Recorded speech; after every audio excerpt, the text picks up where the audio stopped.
Hello बच्चों, आप कैसे हैं? मैं संगीता मिश्रा आज आपको आपकी हिंदी पाठ पुस्तक रिमझिम का चैप्टर 18 चुनौती हिमालय की पढ़ाने जा रही हूँ। तो बच्चों, हम इस चैप्टर को पढ़कर हिमालय के बारे में जानेंगे।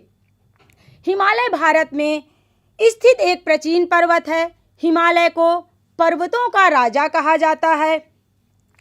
हिमालय अपने प्राकृतिक सौंदर्य और अनुपम छटा के लिए प्रसिद्ध है। इसकी अनुपम सुंदरता को देखने दूर दूर से लोग आते हैं। हिमालय पर्वत की चोटियाँ साल भर बर्फ से ढकी रहती हैं, इसलिए यहाँ पर कोई पेड़ पौधे नहीं पाए जाते। हिमालय का सफ़र, हिमालय की यात्रा बहुत ही चुनौतीपूर्ण कार्य है, क्योंकि यहाँ की ज़मीन ऊबड़ खाबड़ होती है। यहाँ बहुत गहरे गहरे गड्ढे और खाइयाँ होती हैं। ठंडक भी यहाँ बहुत होती है। तो हिमालय का सफ़र एक तरह से चुनौतीपूर्ण कार्य है। तो बच्चों, इस पाठ में जवाहरलाल नेहरू ने हिमालय की चुनौती स्वीकार की, इसीलिए इस पाठ का नाम है चुनौती हिमालय की। तो आइए हम पाठ पढ़कर जानें कि जवाहरलाल नेहरू के हिमालय यात्रा करने पर उन्हें क्या क्या परेशानियां उठानी पड़ी। जोजिला पास से आगे चलकर जवाहरलाल मतायन पहुँचे तो वहाँ के नवयुवक कुली ने बताया, साहब, सामने उस बर्फ से ढके पहाड़ के पीछे अमरनाथ की गुफा है, लेकिन साहब रास्ता बहुत टेढ़ा है। किशन ने कुली की बात काटी, बहुत चढ़ाई है और साहब दूर भी है।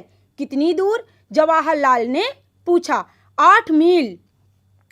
जोजिला हिमालय का एक प्रमुख दर्रा है जो भारतीय लद्दाख क्षेत्र के हिमालय में स्थित है। तो मतायन एक गांव को बोला गया है।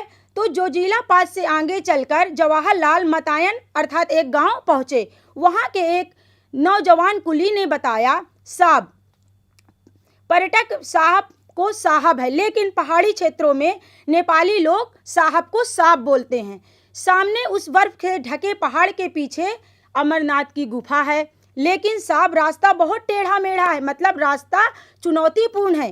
किशन ने कुली की बात काटी और बोला कि वहाँ बहुत चढ़ाई भी है और साहब वो बहुत दूर भी है। जवाहरलाल ने पूछा, कितनी दूर है? जवाहरलाल ने पूछा, कितनी दूर है? तो किशन ने उत्तर दिया, 8 मील साहब। कुली ने जल्दी से उत्तर दिया, बस तब तो जरूर चलेंगे, बस 8 मील ही दूर है, तब तो जरूर चलेंगे। बच्चों, मील का मतलब आप यदि नहीं समझते हो तो मैं बता दूं, 1 मील का मतलब होता है 1.6 किलोमीटर। तो 8 मील का मतलब है 12.8 किलोमीटर, मतलब 13 किलोमीटर से थोड़ा कम। जवाहरलाल ने अपने चचेरे भाई की ओर प्रश्नसूचक दृष्टि डाली। दोनों कश्मीर घूमने निकले। कौन कौन? जवाहरलाल नेहरू, उनके भाई कश्मीर घूमने के लिए निकले थे और जोजिला पास से होकर लद्दाखी इलाके की ओर चले आए थे। अब अमरनाथ जाने में क्या आपत्ति हो सकती है, अर्थात अमरनाथ जाने में अब क्या संकट या मुसीबत हो सकती है। फिर जवाहरलाल ने रास्ते की मुश्किलों के बारे में सुनकर, यहाँ पर मुश्किलों का मतलब है कठिनाइयाँ या मुसीबतों, तो जवाहरलाल रास्ते की मुश्किलों के बारे में सुनकर सफ़र के लिए और भी उत्सुक हो गए, मीन्स जानने की इच्छा हो जाना। कौन कौन चलेगा? जवाहरलाल ने पूछा कि हमारे साथ कौन कौन चलेगा। जवाहरलाल ने जानना चाहा। तुरंत किशन बोला, साहब मैं चलूँगा, भेड़ें चराने मेरी बेटी चली जाएगी, क्योंकि किशन गड़रिया था, वो हमेशा भेड़ें चराया करता था। तो उसने जवाहरलाल जी से कहा कि मैं आपके साथ चलूँगा और भेड़ें मेरी बेटी चलाएगी। अगले दिन सुबह तड़के, मतलब बहुत सुबह, तैयार होकर जवाहरलाल बाहर आ गए। आकाश में रात्रि की कालिमा पर प्रातः की लालिमा फैलती जा रही थी। बच्चों, यहाँ पर रात की कालिमा का मतलब है रात में अंधेरा रहता है, तो अंधेरा कम होता जा रहा था और सुबह होने वाली थी। तो जब सुबह होता है, सूर्य निकलते हैं, तो चारों तरफ आसमान में लालिमा छा जाती है। तो रात घटती जा रही थी और सुबह होने वाली थी। तिब्बती पठार का दृश्य निराला था। दूर दूर तक वनस्पति रहित उजाड़ चट्टानी इलाका दिखाई दे रहा था। वनस्पति रहित का मतलब है बच्चों कि वहाँ पर कोई भी पेड़ पौधे नहीं थे, चट्टाने ही चट्टाने दिखाई दे रही थी। उदास फीके बर्फ से ढके चट्टानी पहाड़ सुबह की पहली किरणों का स्पर्श पाकर ताज की भांति चमक उठे। बच्चों, आप ताज जानते हो, आगरा का ताजमहल।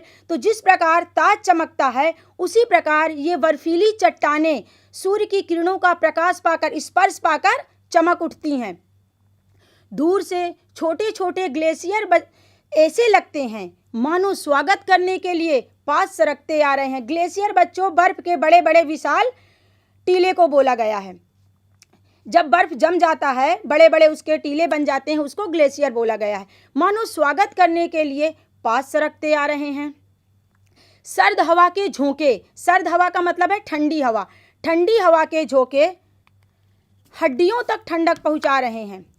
जवाहरलाल ने अपनी हथेलियां आपस में रगड़कर, हथेलियां क्यों रगड़ी? क्योंकि वहां पर बहुत ठंडक थी, तो अपनी हथेलियां आपस में रगड़कर गरम की और कमर में रस्सी लपेटकर चलने को तैयार हो गए। हिमालय की दुर्गम पर्वतमाला मुंह उठाए चुनौती दे रही थी। बच्चों, यहाँ पर दुर्गम का मतलब है जहां जाने में कठिनाई हो। दुर्गम, सुगम मतलब सरल और दुर्गम मतलब कठिन। यहाँ पर दुर्गम सुगम का विलोम शब्द है। जवाहर इस चुनौती को कैसे न स्वीकार करते। भाई किशन और कुली सभी रस्सी के साथ जुड़े थे। किशन गड़रिया अब गाइड बन गया था। जो किशन था वह भेड़ बकरियां चराता था, तो वह अब उनका गाइड बन गया था, अर्थात मार्गदर्शक बन गया था, उनको रास्ता दिखाने वाला बन गया था। बस 8 मील ही तो पार करने हैं। जोश में आकर जवाहरलाल चढ़ाई चढ़ने लगे। यूं 8 मील की दूरी कोई बहुत नहीं होती। कब बहुत नहीं होती? यदि रास्ता अच्छा हो तो 8 मील चलना कोई मुश्किल का काम नहीं है। लेकिन इन पहाड़ी रास्तों पर 8 कदम चलना दूभर हो गया था, अर्थात मुश्किल हो गया था। इतने ऊबड़ खाबड़ रास्ते थे कि यहाँ पर 8 कदम चलना भी मुश्किल था। एक एक डग भरने में कठिनाई हो रही थी। एक एक डग अर्थात एक एक कदम रखने में कठिनाई हो रही थी। रास्ता बहुत ही वीरान था, मीन्स सुनसान था। ना वनस्पतियाँ थी, ना आबादी थी, ना हरियाली थी, पूरा सुनसान था। पेड़ पौधों की हरियाली के अभाव में एक अजीब सा खालीपन सा महसूस हो रहा था। कहीं एक फूल दिख जाता तो आंखों को ठंडक मिल जाती। दिख रही थी सिर्फ पथरीली चट्टानें। यहाँ पर जवाहरलाल नेहरू कह रहे हैं कि कहीं भी ना तो हरियाली थी, चारों तरफ चट्टानें ही चट्टानें थी। तो वह बोल रहे हैं कि यदि कहीं एक फूल भी दिख जाता तो हमारी आंखों को ठंडक मिल जाती। सिर्फ दिख रही थी तो पथराली चट्टानें और सफ़ेद बर्फ। फिर भी इस गहरे सन्नाटे में बहुत सुकून था, मतलब शांति थी। एक ओर से सूं सूं करती बर्फीली हवा बदन को काटती, तो दूसरी ओर ताजगी और स्फूर्ति भी देती थी, अर्थात हमारे अंदर जोश पैदा करती थी, आगे बढ़ने का ताकत पैदा करती थी। जवाहरलाल बढ़ते जा रहे थे। ज्यों ज्यों ऊपर चढ़ते गए त्यों त्यों सांस लेने में दिक्कत होने लगी। बच्चों, यहाँ पर बताया गया है कि ज्यों ज्यों ऊपर चढ़ते गए, मतलब वो चढ़ाई चढ़ते जा रहे थे, तो जैसे जैसे हम ऊपर चढ़ते जाते हैं तो ऑक्सीजन की कमी होती जाती है, इसलिए उन्हें सांस लेने में परेशानी होने लगी, दिक्कत होने लगी, अर्थात परेशानी होने लगी। एक कुली की नाक से खून बहने लगा। जल्दी से जवाहरलाल ने उसका उपचार किया अर्थात इलाज किया। खुद उन्हें भी कनपटी की नसों में तनाव महसूस होने लगा। लगता था जैसे दिमाग में खून चढ़ाया हो। फिर भी जवाहरलाल ने आगे बढ़ने का इरादा नहीं बदला। तमाम मुसीबतों और परेशानियों के बाद भी जवाहरलाल नेहरू आगे बढ़ते गए। उन्होंने अपना इरादा चेंज नहीं किया, मतलब नहीं बदला। थोड़ी देर में बर्फ पड़ने लगी, फिसलन बढ़ गई, चलना भी कठिन हो गया। एक तरफ थकान, ऊपर से सीधी चढ़ाई। तभी सामने एक बर्फीला मैदान नजर आया। चारों ओर हिम शिखरों से घिरा वह मैदान देवताओं के मुकुट के समान लग रहा था। जैसे देवताओं के सिर पर मुकुट सुंदर लगता है, उसी प्रकार यह बर्फीला मैदान मुकुट के समान सुंदर लग रहा था। प्रकृति की जैसी मनोहर छटा थी। आंखों और मन को तरोताजा कर रही थी। यह सुंदरता देखकर हमारी आंखें और मन तरोताजा हो रहे थे। बस एक झलक दिखकर बर्फ के धुंधलके में ओझल हो गई। आप जानते हो बर्फीली जगह में जब बर्फ पड़ती है बच्चों तो एक धूल की तरह, धुआं की तरह उठता है। तो थोड़ी देर ये सुंदर झलक दिखाई दी और फिर आंखों से ओझल हो मतलब दूर हो गई। दिन के 12 बजने वाले थे। सुबह 4 बजे से वे लोग लगातार चढ़ाई कर रहे थे, अर्थात उन्होंने सुबह 4 बजे से चलना प्रारंभ किया चढ़ाई, और कितना बज गया था? 12 बजने वाले थे। सुबह 4 बजे से वो लगातार चढ़ाई कर रहे थे। शायद 16,000 फीट की ऊंचाई पर होंगे इस वक्त। उन्होंने अनुमान लगाया कि वह सुबह 4 बजे से चल रहे हैं, अब 12 बज चुके हैं दोपहर को, तो वो 16,000 फीट की ऊंचाई पर होंगे इस वक्त। अमरनाथ से भी ऊपर पर अमरनाथ की गुफा का दूर दूर तक पता नहीं था। इतनी चढ़ाई चढ़ने के बाद भी अमरनाथ की गुफा दिखाई नहीं दे रही थी। इस पर भी जवाहरलाल की चाल में ना ढीलापन था, ना बदन में सुस्ती। इतना दूर चलने के बाद भी जवाहरलाल थकान महसूस नहीं कर रहे थे। उनकी बदन में उसी तरह तरोताजा और सुस्ती भी नहीं थी, ताजगी थी। हिमालय ने चुनौती जो दी थी, निर्गम पथ पार करने का उत्साह। निर्गम पथ पार करने का उत्साह का मतलब है कि कठिन रास्ते को वह पार करना चाहते। उनके मन में कठिन रास्ते को पार करने का उत्साह था, आगे खींच रहा था। साहब लौट चलिए, साहब लौट चलिए। यहाँ पर साहब शब्द का जो प्रयोग हुआ है वो जवाहरलाल नेहरू के लिए किया गया है। कुली और किशन जवाहरलाल नेहरू को साहब नाम से पुकारते हैं। वापस कैंप में पहुँचते पहुँचते दिन ढल जाएगा, एक कुली ने कहा। लेकिन अभी तो अमरनाथ पहुँचे नहीं। जवाहरलाल को लौटने का विचार पसंद नहीं आया। जब कुली ने उन्हें लौटने के लिए कहा तो जवाहरलाल को यह बात अच्छी नहीं लगी। वह तो दूर बर्फ के उस मैदान के पार है। किशन बीच में बोल पड़ा। इतने में किशन बोलता है कि तो उस मैदान के पार ही तो है गुफा। किशन बीच में बोल पड़ा, चलो चलो और आगे बढ़ते चलो। चढ़ाई तो पार कर ली, अब आधे मील का मैदान ही तो बाकी है। किशन बीच में बोल पड़ा कि अरे आगे बढ़ते चलो, चढ़ाई तो पार कर ली है, अब सिर्फ आधे मील का ही मैदान बाकी है। जवाहरलाल ने थके हुए कुलियों को उत्साहित किया। जवाहरलाल ने कहा कि चलो आगे बढ़ते चलो, हमने पूरी चढ़ाई पार कर ली है, अब आधा मील का मैदान ही बाकी है। तो जो उनके सहयात्री थे जो थक चुके थे उन्होंने उत्साहित किया आगे बढ़ने के लिए। सामने बर्फ का सपाट मैदान दिखाई दे रहा था। सपाट का मतलब समतल। उसके पार दूसरी ओर से नीचे उतरकर गुफा तक पहुंचा जा सकता है। जवाहरलाल फुर्ती से बढ़ते जा रहे थे। फुर्ती से मतलब पूरी ताजगी के साथ, उत्साह के साथ आगे बढ़ते जा रहे थे। दूर से मैदान जितना सपाट दिख रहा था, असलियत में उतना ही ऊबड़ खाबड़ था। दूर से जो मैदान बिल्कुल सपाट मतलब समतल दिख रहा था, असलियत मतलब हकीकत में वह इतना ही ऊबड़ खाबड़ अर्थात ऊंच नीच था, ऊंचा नीचा था। ताजी बर्फ ने ऊंची नीची चट्टानों को एक पतली चादर से ढककर ताजी बर्फ ने ऊंची नीची चट्टानों को एक पतली चादर से ढककर एक समान कर दिया था। अर्थात जो ऊंची नीची चट्टानें थी उनमें ताजी बर्फ बिछी हुई थी, इसलिए वह समतल लग रही थी। लग रहा था कि बहुत ही समतल मैदान है, समान कर दिया था। गहरी खाइयाँ थी, गड्ढे बर्फ से ढके हुए थे और गजब की फिसलन थी। जो गड्ढे थे उन पर ताजी ताजी बर्फ जम गई थी, इसलिए गड्ढे भी ढके हुए थे और पैर फिसलन मतलब पैर बहुत फिसल रहा था। कभी पैर फिसलता और कभी बर्फ में पैर अंदर धंसता जाता। बहुत नाप नाप कर कदम रखने पड़ रहे थे। नाप नाप मतलब देख देख कर कदम रखने पड़ रहे थे। ये तो चढ़ाई से भी मुश्किल था। उन्होंने क्या सोचा था कि आगे का सफ़र बहुत ही सरल होगा, लेकिन ये सफ़र तो चढ़ाई से भी मुश्किल था। पर जवाहरलाल को मज़ा आ रहा था। तभी जवाहरलाल ने देखा सामने एक गहरी खाई मुंह फाड़े निगलने के लिए तैयार थी। जवाहर जी ने देखा कि एक बहुत बड़ी खाई है और वह खाई ऐसी लग रही है कि जैसे वह किसी को निगलने के लिए तैयार है। अचानक उनका पैर फिसला, वे लड़खड़ाए और इससे पहले कि संभल पाए वे खाई में गिर पड़े, सब गिर गए। किशन और कुली ने आवाज़ की कि सब गिर गए। किशन चीखा, जवाहर। किशन ने तेज आवाज़ लगाई, जवाहर। भाई की पुकार वादियों की शांति भंग कर गई।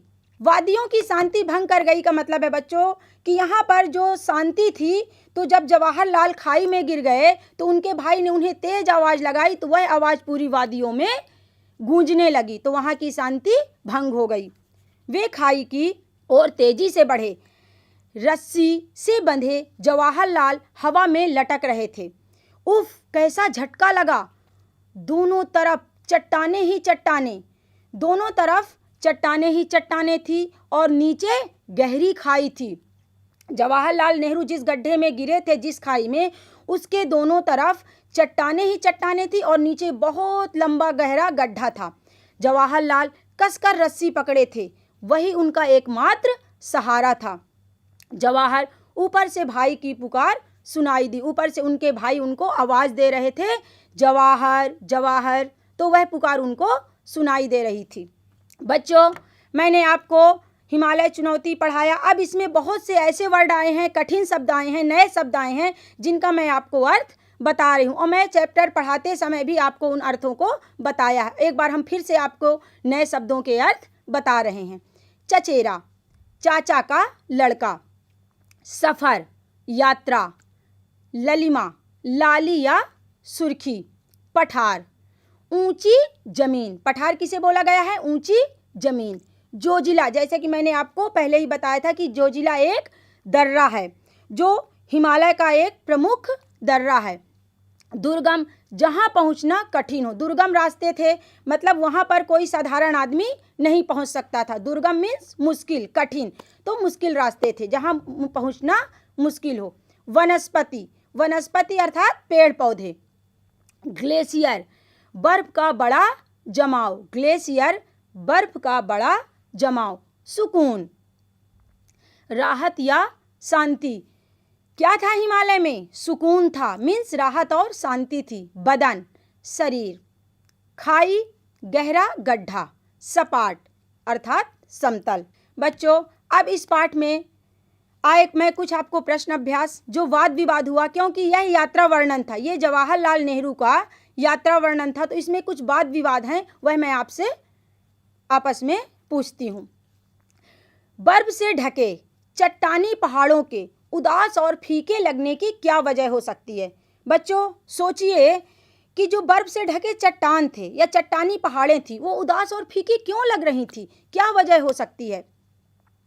बच्चों, मेरे हिसाब से बर्फ से ढके चट्टानी पहाड़ों के उदास और फीके लगने की वजह वहाँ वनस्पति का न होना, अर्थात वहाँ पेड़ पौधे नहीं थे, वहाँ आबादी भी नहीं थी और दूर दूर तक हरियाली का नामो निशान नहीं था। इसलिए बर्फ से ढके चट्टानी पहाड़ उदास और फीके लग रहे थे। क्यों उदास और फीके लग रहे थे?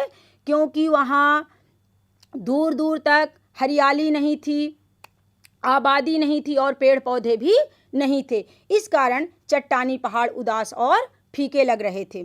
बताओ, ये जगहें कब उदास और फीकी लगती हैं और यहाँ कब रौनक होती है? बच्चों, ये आप सब जानते हो, घर, जब हमारे परिवार के लोग हमारे साथ नहीं होते हैं, हम घर में अकेले होते हैं, तब हमारा घर हमें कैसा लगता है? फीका फीका और उदास सा लगता है। लेकिन जब हमारे घर में कोई कार्यक्रम होता है, परिवार के सारे लोग साथ में मिलकर कोई प्रोग्राम करते हैं, कार्यक्रम करते हैं, तो हमारे घर में बहुत चहल पहल होती है और रौनक होती है। बाजार, गर्मियों के मौसम में या बरसात के जब ज़्यादा बारिश होती है, तो बरसात के मौसम में लोग गर्मियों और बरसात के मौसम में बाजार कम जाते हैं, तो बाज़ार में भीड़ नहीं होती, तो बाज़ार बिल्कुल फीका फीका सा लगता है और उदास लगता है। लेकिन त्यौहार के मौसम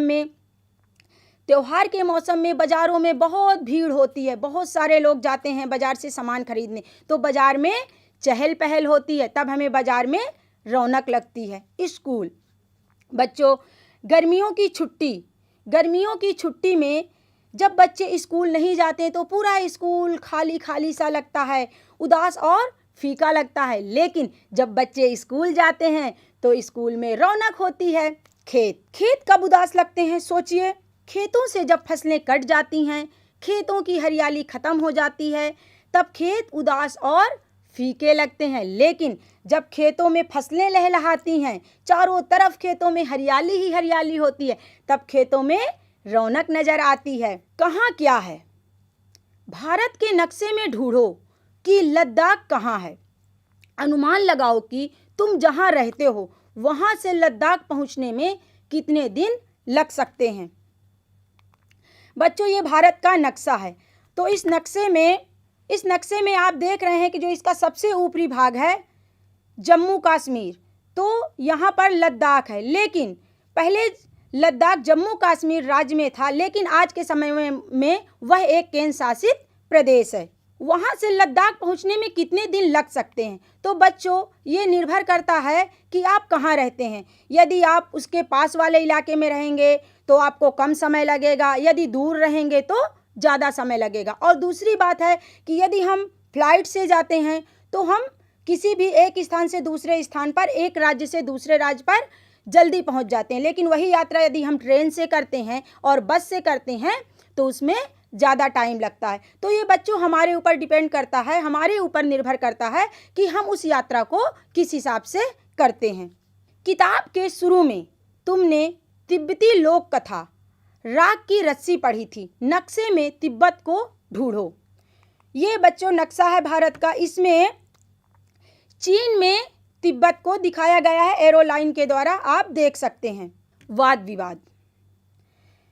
जवाहरलाल को इस कठिन यात्रा के लिए तैयार नहीं होना चाहिए था। बच्चों, कुछ लोगों का मानना है कि जवाहरलाल को इस कठिन यात्रा के लिए तैयार नहीं होना चाहिए। तुम इससे सहमत हो तो भी तर्क दो और नहीं हो तो भी तर्क दो।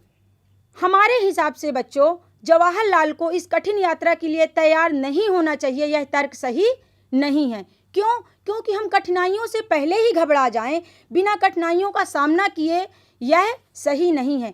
हमें जीवन में आगे बढ़ना चाहिए, कठिनाइयों का सामना करना चाहिए, उसके बाद भले ही हमें सफलता ना मिले। तो इसी प्रकार जवाहरलाल नेहरू कठिनाइयों से नहीं घबराए, वो हिमालय की यात्रा के लिए निकले। भले ही उन्हें बहुत सारी परेशानियों का सामना करना पड़ा और लास्ट में उन्हें अपनी यात्रा अधूरी छोड़नी पड़ी। तो हमारे विचार में जवाहरलाल को इस कठिन यात्रा के लिए तैयार नहीं होना चाहिए, यह कथन सही नहीं है मेरे हिसाब से। कुछ बच्चे इससे सहमत भी होंगे और कुछ बच्चे इससे सहमत नहीं भी होंगे, लेकिन मैं इस तर्क से सहमत नहीं हूँ, क्योंकि कठिनाइयों का बिना सामना किए हमें हार मान लेना नहीं चाहिए। कोलाज। कोलाज उस तस्वीर को कहते हैं जिसमें कई तस्वीरों या शब्दों को मिलाकर एक कागज पर चिपकाकर बनाया जाता है। तुम मिलकर पहाड़ों का एक कोलाज बनाओ। बच्चों, कोलाज के बारे में मैंने आपको बताया। अब आप लोगों को पहाड़ों के बहुत सारे चित्र इकट्ठा करना है, तस्वीर इकट्ठी करनी है और उसका एक कोलाज बनाना है। तो तुम मिलकर पहाड़ों का एक कोलाज बनाओ जिसमें निम्न तस्वीरें इकट्ठा करो, जैसे पहाड़ों के अलग अलग नज़ारे, चट्टान, चोटी, पर्वतारोहण इत्यादि। बच्चों, ये 2 कोलाज मैंने आपके सामने रखे हैं। शब्दों से बना कोलाज। पहला कोलाज है बच्चों शब्दों से बना। इसमें बहुत सारे फलों के नाम दिए हुए हैं और एक कोलाज बनाया गया है। दूसरा कोलाज है चित्रों से बना कोलाज। इसमें पहाड़ों के तरह तरह के विभिन्न प्रकार के विभिन्न आकार के चित्र दिए गए हैं और एक कोलाज बनाया गया है। तो बच्चों, इसी प्रकार आप किसी भी चीज़ का कोलाज बना सकते हैं। पुनरावृत्ति। पाठ से जवाहरलाल नेहरू जी की अमरनाथ यात्रा। सहयात्री मार्ग। जवाहरलाल नेहरू की अमरनाथ यात्रा के बारे में इस पाठ में मैंने आपको बताया। उनके सहयात्री, उनके साथी कौन कौन थे? तो किशन था, किशन गडरिया था, एक कुली था और उनके चचेरे भाई थे। मार्ग में आने वाली कठिनाइयाँ, जैसा कि मैंने आपको पाठ में ही बताया है कि जवाहरलाल नेहरू जब अमरनाथ की यात्रा के लिए निकले तो उन्हें मार्ग में बहुत सारी कठिनाइयों का सामना करना पड़ा, क्योंकि वहाँ की ज़मीन बहुत ही ऊबड़ खाबड़ थी, बर्फीले रास्ते थे, गहरी गहरी खाइयाँ थी और बहुत सारी चढ़ाइयाँ थी। इस प्रकार उन्हें कई कठिनाइयों का सामना करना पड़ा। और वहाँ का मनोरम दृश्य, वहाँ का दृश्य, कुछ दृश्य ऐसे भी थे जो उन्हें बहुत ही, उनके मन को मोहित किया, अर्थात उन्हें बहुत ही अच्छे लगे। जैसे ठंडी हवा, वहाँ की ठंडी हवा, वहाँ की हिमालय की चोटियाँ हमेशा जो बर्फ से ढकी रहती थी, तो कुछ दृश्य, वहाँ का शांत वातावरण, कुछ दृश्य उनके आँखों को बहुत ही अच्छा लगा। नए शब्द, पाठ में आए नवीन शब्द मैंने आपको बताया। चचेरा, चचेरे, चाचा का लड़का, सफ़र, यात्रा, लालिमा, लाली सुर्खी, पठार, ऊंची ज़मीन, जोजिला, एक दर्रा, दुर्गम, जहाँ पहुँचना मुश्किल हो, वनस्पति, पेड़ पौधे, ग्लेशियर, बर्फ का बड़ा जमाव, सुकून, राहत, शांति, बदन, शरीर, खाई, गहरा गड्ढा, सपाट, समतल। ये थे बच्चों नए शब्द। भारत का नक्शा, बच्चों मैंने इसमें आपको भारत का नक्शा दिखाया है। उस नक्शे में मैंने लद्दाख और तिब्बत की स्थिति के बारे में आपको बताया है। प्रश्न अभ्यास, कोलाज के बारे में बताया गया है। बच्चों मैंने आपको इसमें 2 कोलाज दिखाया है, एक फलों का कोलाज था और एक विभिन्न प्रकार के पहाड़ के चित्रों का कोलाज था। हम इस पाठ के अगले भाग में पढ़ेंगे जवाहरलाल जी को और किन किन कठिनाइयों का सामना करना पड़ा। जवाहरलाल जी को अपनी हिमालय यात्रा को छोड़ने का फैसला क्यों करना पड़ा। यह रहा हमारा चुनौती हिमालय की प्रथम भाग समाप्त होता है। धन्यवाद।